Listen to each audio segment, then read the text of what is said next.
Alright, for this revisiting video, I have three Locust drones, and they're holding on to different weapons.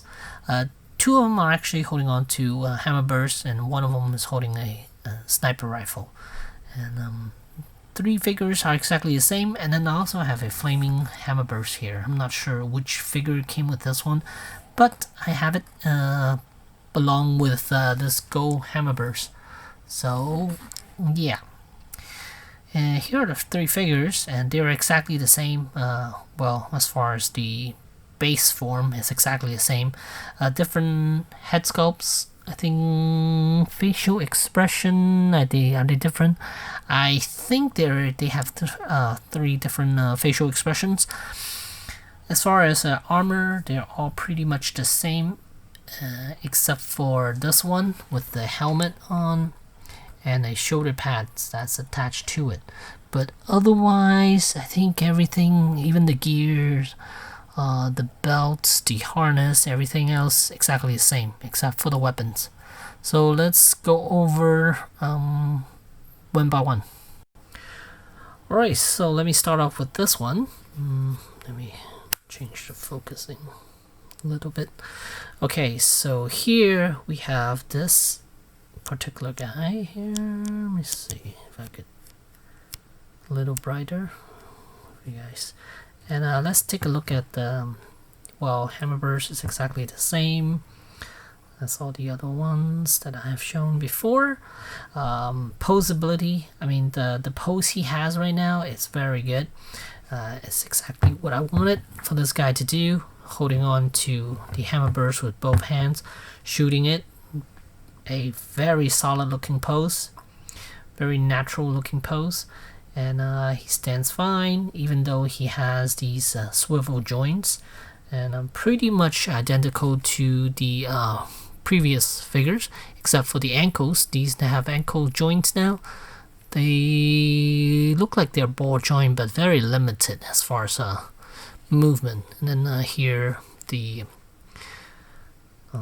knees are on a hinge joint, I believe, but it's also very limited as far as movement is concerned. And then again, swivel around the hips. There is a joint around the torso, but it is also just a swivel joint.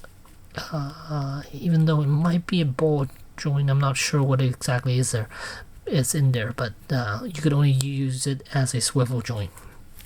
Now let me get the hammer burst out of his hands so I can show you guys his articulation for the arms. As far as the arms is concerned, there's a hinge joint by the elbow here, swivel joint around the wrist, and then there is a bicep swivel as well, and then there's a hinge joint around the shoulder. But the way they sculpted the torso section, especially around the arms, they are limited to this particular pose. Look at how he is shaped. This side is shaped out a little bit more than the other side. It's not even on both sides because he is in a kind of a hunched over pose in a way, and if he had butterfly, it would have been fully moved out, extended, I guess, yeah, to the point where he could hold his weapon with both hands. So that's how they sculpted this figure to have this pose, and I think this pose is fine, especially for a figure like this. You're not gonna get him to do dynamic poses anyway, but it is nice that he has some joints, some movable joints, so you could kind of give him different poses, like aiming. Or just holding on to the hammer burst upright like that, getting ready, not getting ready to shoot. So kind of like this, and in a way, it's good to a certain degree, I guess. And here's his revolver, and you could have him hold this instead of the hammer burst, so that's neat. So you could kind of get him to do this something, but again, this figure is meant to hold a hammer burst, so that's pretty much what people are gonna pose him with for the most part, and it's just if you're looking for alternative poses, you can give him a little bit of a little something different, I guess.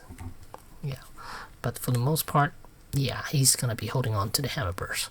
And with this figure, since it's been in storage for so long, I had to heat up the hands just so I could get it to wrap around this hammerburst, because it is quite a thick piece right here. So yeah, definitely want to use a hairdryer, soften up the hands first before you put the weapons in, because otherwise you might end up breaking them, because there are a lot of fragile pieces on these weapons here. This and then the sniper rifle and all that. So there you go. And oh, let me take this off so I can show you his face. He has a swivel head as well, same as all the other ones. And he's got a mask and a helmet. Yeah, he's got a helmet on, and this is removable too. I think portion of it is removable. You can remove the lower half portion of the mask to expose his mouth there. And again, here's what it looks like with the top half of the helmet, the face mask. Again, with the exposed mouth and the jaw line, that's actually a pretty good look. And here you can expose the top half to reveal his full face. So you got full face with an open helmet right there. That's kind of neat too. But most likely I'm just gonna keep the mask on him. But he does look nice without the lower portion of the mask. So exposing the lower jawline and the teeth, that's a good look too for this guy. But let us get a closer look at the head sculpt of this one. Can I get a closer look right there? Yeah, it looks quite nice actually. Very nice. And here again, everything's back on.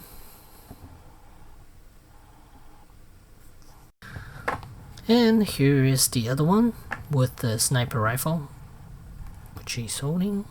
And again, articulation is exactly the same. The only difference is the helmet, the head. This one does not have a helmet. He's just looking down the sight, getting ready to snipe someone. And as far as the body is concerned, is exactly the same as the other one.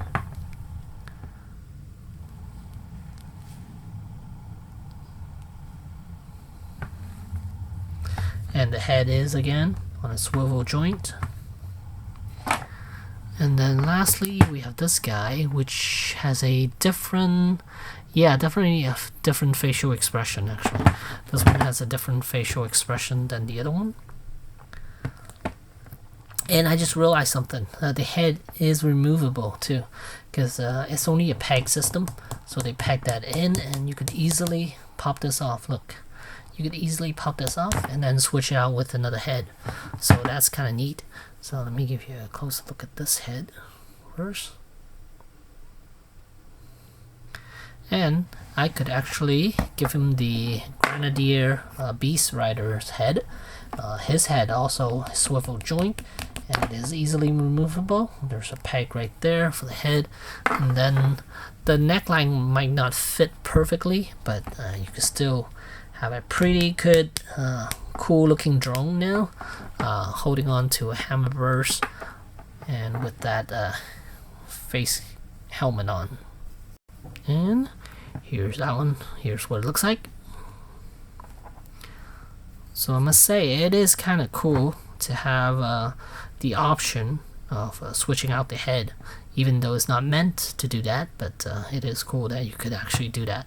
So gives it a little more variety with your figures. So it's not just a head without a helmet or anything like that. It's not just a regular Locust drone here. So I actually like this quite a bit. Now here's the golden hammerburst. I'm not sure where it came from. I believe it came with another figure. I think it's a 2-pack that came with the Go Hammerburst.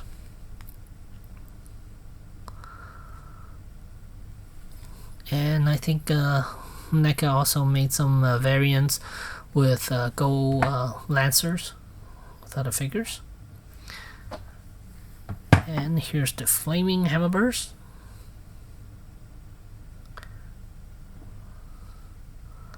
It's kind of neat. Something that's based on the game. Like an add-on, a DLC. I think it was a DLC or achievement item or something. I'm not sure. Alright, and here's one last look at all three of them. Manual focus, I think it's easier. There we go. So all three of them look fantastic. It is cool to have more than one because there are slight differences between the three here, which is nice.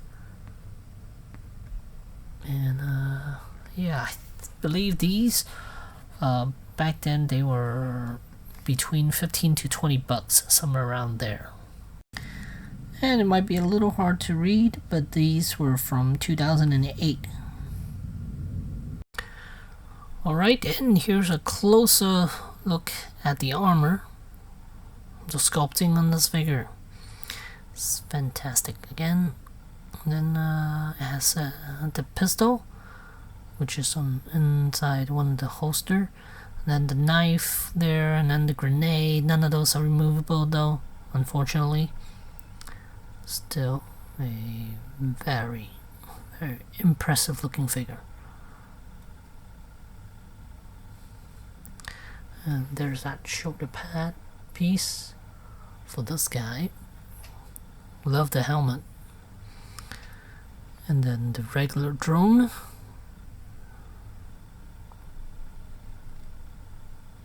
And he's holding on to a sniper rifle.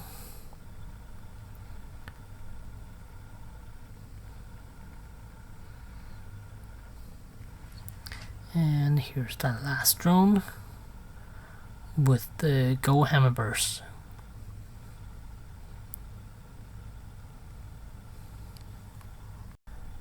And here's the backside of one of the drones.